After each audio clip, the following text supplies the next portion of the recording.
Wyoming Territory, 1879. The wind carried dust across the dry yard of the Twin Rivers trading post, and by the time the sun dipped behind the hills, Zachary Boone had already seen enough trouble for one day. But nothing he had seen matched the look in the girl's eyes when her uncle tried to trade her off like a sack of grain. Zara Hale stood stiffly by the post's front wall, arms crossed, jaw tight. Her dress was worn thin at the elbows, and her hair was braided in a rough, hasty way that made her look younger than she was. 19, maybe 20. But her eyes, steady, dark, unblinking, told a different story. She had seen things, survived more. Across from her, a man with a gray-streaked beard and a whiskey-dulled tongue slurred his pitch. "She's strong, does not fuss, and pretty enough for a man's piece," her uncle said to the prospector who had just finished weighing out nuggets.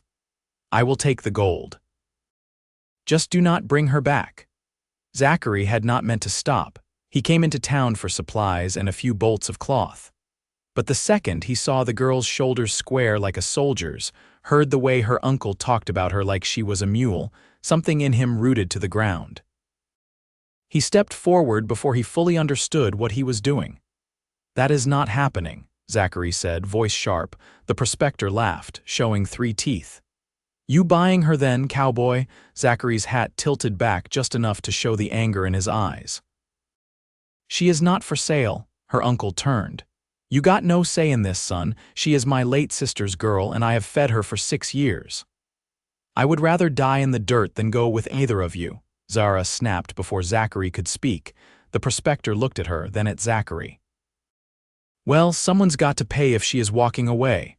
Zachary reached into his saddlebag and tossed down a leather pouch. It hit the table with a clink. "That is twice what you were asking," her uncle blinked. "You are a fool." "No," Zachary said, stepping toward her. "I am not." Zara looked at him like he had just set fire to the sky. They left the post without another word. She walked beside him, not behind, and when they reached his horse, he offered her the reins. "I am not yours," she said. "I know," he replied. "But you do not belong to him either." She studied him for a long beat. "Why did you do that?" "Because no one else did." He helped her up behind him. They rode in silence under the fading sun, the wind brushing dry grass aside as the prairie opened wide. His ranch sat at the edge of a valley east of Laramie, tucked in where the land turned green again after the long stretch of dust. The house was modest, 2 rooms, porch, and a chimney that leaned, but it was clean, and it was his. He helped her down without touching her. She stood there for a moment, her hands balled into fists, staring at the house like it might vanish if she blinked. "You are safe here," he said. "You can stay until you figure out where you want to go."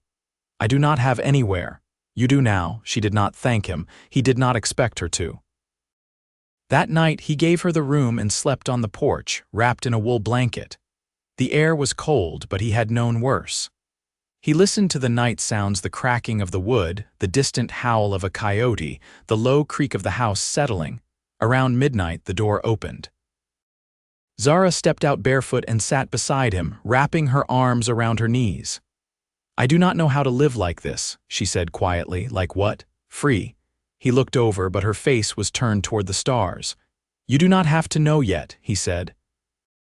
"You just have to stay alive long enough to learn." She was quiet, then said, "You paid twice." "I did."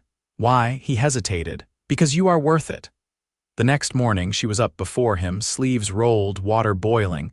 She moved like she had been raised to work. He watched her from the doorway, the way her fingers moved, quick but careful, how she kept glancing toward the window like someone might come take it all away. Days passed. Then weeks. Zachary never asked questions about her past, and she never offered. But little things slipped through. Sometimes she woke up gasping, then pretended she had not. Sometimes she flinched when the wind slammed the shutters. But slowly her shoulders relaxed. She started humming while she worked. She smiled once when a calf licked her hand. He never touched her, not once, not even when she brushed past him in the kitchen and their arms grazed. But something was building between them, quiet and steady like snow before the storm. One evening, as they sat on the porch, watching the sky bloom orange and pink, she turned toward him. You really were not going to keep me, she said. No, but you wanted to, he looked at her. Yes, she leaned in. Then ask me, Zachary swallowed. Stay with me, Zara's eyes filled, but she nodded. I want to. He reached for her hand, and this time she let him. They sat like that until the sun disappeared, warm fingers laced together, a quiet promise between them, and neither of them let go. The hay needed turning. The sun hung low but strong, casting long shadows over the pasture where grasshoppers clicked through the stems. Zachary stood beside the wagon, pitchfork in hand, sleeves rolled, sweat dampening the back of his neck. Across from him, Zara worked without pause, pulling dried grass into tight bundles. Her braid had loosened, and strands clung to her cheeks. You ever worked a scythe before? He asked, not looking up. No, she said, brushing her hair back with her wrist. But I watched a man do it wrong once, cut halfway through his boot. Zachary huffed. Then I'll keep you on tying duty. She glanced at him. You saying I'm a danger with a blade. I'm saying I like my feet whole. Her smile came quick, then faded. She looked past the field toward the slope where wild rye grew. You always farmed? No, he said, tossing another forkful. I rode cattle, Arizona mostly. Too much dust, too little water. This land came up cheap after the war, figured I'd try staying put for once. She didn't reply right away. They kept working, the rhythm steady, the silence not heavy. How long since you bought this place? She asked after a while. 6 years. Zara glanced toward the house. It's held up good. I built most of it myself. She nodded slowly, then reached for another bundle. Her fingers moved with practiced care, looping twine steady and tight. You miss Arizona? She asked. No, he said after a moment. There's nothing there I'd go back to. Zara stood, stretching her back. I used to think if I could just get far enough west, I'd be safe. You think you are now? She didn't answer. Instead, she walked to the wagon and climbed up, settling on the edge. Her boots knocked softly against the sideboard. Zachary leaned his pitchfork against the wheel. You eat anything today? I had coffee. That's not food. She tilted her head. You always this bossy? Only when folks forget to take care of themselves.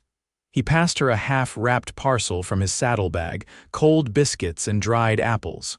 Where'd you learn to cook? She asked, breaking one biscuit in half. My ma. She ran a boarding house near Fort Smith. Arkansas, he nodded. Before she passed, she made me swear I'd never serve anyone burnt beans. Zara took a bite, chewing slow. She sounds like someone who didn't take nonsense. She wasn't fond of it. They sat quiet again, the breeze tugging at the edge of the tarp. A hawk circled overhead, dipping low before vanishing beyond the ridge. You think you'll ever leave this place? She asked. No, why not? I got a well that runs clean, a roof that don't leak, and now... He stopped, eyes meeting hers. Zara didn't look away. And now, he rubbed the back of his neck. Now it feels like a home. Her voice was low. Even with me in it, especially with you in it. She looked down at her hands, fingers dusted with flour and hay. You don't know me yet. He picked up the pitchfork again. I'm not in a rush, I got time. Zara jumped down from the wagon. I'll help finish the row. The sun dipped lower, turning the sky to copper. They didn't speak again, but their steps stayed in rhythm, their movements aligned without effort. When the last bundle was tied, they walked back side by side, boots scuffing the dirt path. Inside the house, she lit the lamp while he set water to boil. The quiet between them had shifted less space, more weight. As she washed her hands at the basin, she asked, You ever been married? No. She dried her palms on her skirt. Why not? Never saw the point till now. Zara pressed her lips together. I don't know how to be somebody's wife. Zachary turned from the stove. I'm not asking you to be anything except yourself. She met his eyes. And what if I don't know who that is yet? He crossed the room and stood before her. Then we'll find out together. Her breath caught, but she didn't pull away. She reached up slowly, fingers brushing his collar, grounding herself. He waited. After a long moment, she said, All right. He nodded once. Then he set another place at the table. The first snow came early that year, powdering the fence rails and softening the hard lines of the valley. Zachary stepped out just after sunrise, boots crunching over the frost-laced ground. He paused, watching the thin smoke curl from the chimney, the smell of boiling barley drifting faintly through the air. Zara stood at the garden bed, now empty but for the brittle stalks of late carrots. She wore his old coat, sleeves rolled twice, and held a spade in one hand, the other bracing her belly against the wind. "You're digging in frozen ground," Zachary said, walking over. "I want to see what's left," she replied, her breath fogging. Something might have held on. He crouched beside her, brushing back the dirt she'd loosened. "There's no shame in letting winter take what it will," she kept her eyes on the soil. "I know." They uncovered 3 carrots, stunted but solid. Zara wiped one clean on her skirt. "I never planted anything before," she said. "Didn't think I'd stay anywhere long enough to see it grow." Zachary took the spade from her and set it aside. "You did this one right." She stood, brushing off her hands. "You think we'll get snowed in? Maybe." The pass near Medicine Bow closes quick when the drifts start. She looked toward the hills, her voice quieter. "I've been thinking about the ledger in town. You said you signed for a bolt of blue calico." "I did." She turned back to him. "What if I made a dress fit for church?" Zachary raised a brow. "You planning on preaching?" "No," she said, a wry twist to her mouth. "But I want one thing that's mine start to finish. Something pretty that doesn't come from trade or charity." He nodded. "I'll ride in tomorrow." "Bring it back before the snow gets deeper." Zara hesitated. "I want to come with you," he studied her. "It's a long ride, cold." "I'm not afraid of cold." He didn't argue. Instead, he said, "Then we'll leave after breakfast." The next day dawned pale and brittle. They rode out with thick blankets tied behind the saddle, the mare's breath steaming as they trotted down the ridge road. Town sat quiet under a thin white coat, the storefronts shuttered but for the general store and the stable. Zachary tied up while Zara stepped inside, eyes scanning the shelves like they held secrets. She found the calico quickly, lifting the bolt with both arms and resting it against her chest. "I want to pay for it," she said. "You don't have to," Zachary replied. "I know." "But I want to." She reached into her coat and pulled a folded scrap of canvas. Inside lay 2 silver buttons and a small pouch of seed beads. She laid them gently on the counter. The storekeep raised a brow but nodded. "That's fair." Outside, snow began falling in soft, tilting flakes. They stepped into it together, walking side by side to the horses. Zachary looked at her as she tucked the fabric carefully into her saddlebag. "What do you want to do when spring comes?" She didn't answer right away. "Then, I want to build something, not just grow food, a proper life. Something with walls and windows and music," he nodded. "We could add a room to the house. One with space for a piano if we ever find one that isn't cracked." She looked up, surprised. "You do that?" "I'd do a lot of things with you beside me." On the ride home, she reached around him, arms steady, her cheek against his back. It wasn't for warmth. It was something else. That night, she stitched the first seam by lamplight, fingers precise, lips parted in quiet concentration. Zachary watched her from the doorway, one hand resting on the frame. "You ever think about children?" she asked without looking up. "I think about what they'd need: warm clothes, good land, folks who don't give up on each other." Zara set the needle down. "I never thought I'd want them. But now I think maybe I do." He crossed the room, pulled the chair beside her. "Then we'll make room for them too." She looked at him fully then, eyes steady. "I know I don't say much, but I see what you do. I haven't had to be afraid since I got here." He reached for her hand, calloused fingers closing around hers. "You never will again." The fire crackled low. Outside, snow thickened, blanketing the yard, the fence, the hills beyond. Inside, the warmth held and neither of them let go. The creek behind the barn had thawed just enough to carry sound again, soft trickles over stone, the sort of noise that didn't ask anything of you but reminded you the world kept moving. Zachary stood at the edge with a tin pail in one hand, watching the water slide past. Across the yard, Zara was on her knees in the dirt, pressing seeds into the new plot she'd cleared near the porch. Her hair was pinned up to keep the wind from tangling it, and her sleeves were rolled tight past her elbows. He waited until she leaned back on her heels before calling, "You're planting early." She didn't look up.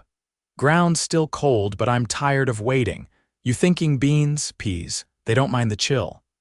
Zachary knelt beside her, setting the pail down. The earth was damp but willing. He reached for the sack and started pressing seeds beside hers, one after another. "You always this stubborn?" he asked. She brushed soil over the row. "Only when I want something to work." They finished the line in silence. When she sat back again, she wiped her palms on her skirt, then glanced toward the barn. "I never asked," she said. "Did you build that loft yourself?" "Year after I got here," she nodded. "I've been thinking about using it for something besides feed." He raised an eyebrow. "Like what?" "Loom," she said. "If I can get one brought in from Cheyenne, I could weave proper cloth, sell it if it's good enough." Zachary leaned back on his hands. "You sure that's what you want? It'd take time." She looked at him then, steady and unflinching. "I want to make something that outlasts me." He didn't reply right away. The breeze pushed through the grass, carrying the scent of early sage. "I'll help you set the platform," he said finally, "so the weight spread even." She gave a small nod, then stood. "I'll send word with the next mail run. Ask what it'd cost." Later, they walked the fence line together, checking for breaks. A few rails had come loose near the northern slope, and Zachary handed her the hammer while he held the timber in place. Her swing was steady and the nails sank in clean. "You ever think about how you'd want to be remembered?" she asked, eyes on her work. "No," he said, "but I think about what kind of man I want to be while I'm here." She paused, resting the hammer on her knee. "I used to think I'd never be more than what people said I was. My uncle made sure of that. You're not under his name anymore." She looked toward the hills. "I know, but it still follows me sometimes, like a shadow." Zachary reached for the next rail. "You've built more in 6 months than most folks manage in 10 years. That shadow doesn't stand a chance." When the fence was mended, they climbed the ridge and sat beneath the lone pine at the top. From there, the whole valley stretched wide, green creeping in at the edges where snow had melted first.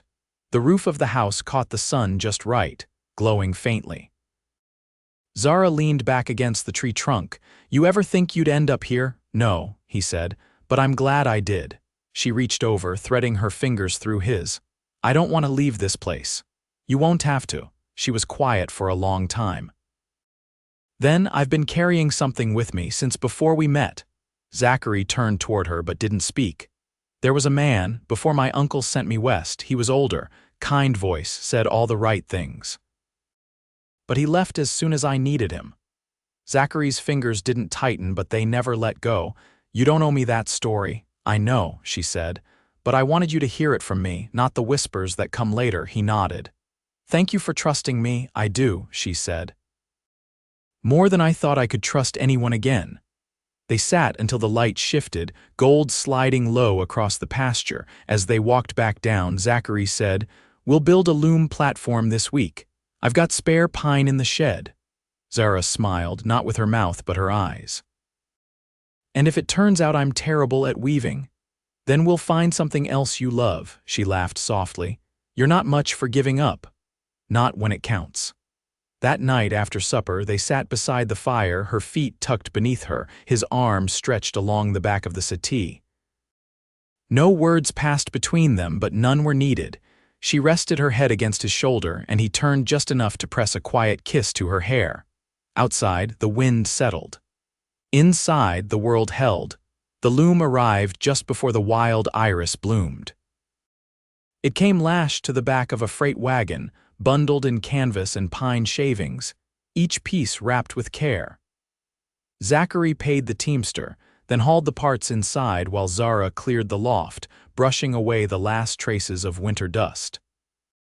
They worked side by side, fitting the frame together, Zara reading the diagrams aloud while Zachary tightened dowels and steadied the legs. When it was finally upright, she stepped back, hands on her hips. "It's bigger than I pictured," she said. "You've got room to grow into it." She walked around it once, fingertips grazing the wood. "I didn't think I'd be nervous." You don't have to be perfect, just start. She nodded, then reached for the shuttle. By the time the sun shifted west, the first few inches of fabric stretched across the beam, a plain weave, uneven but holding firm.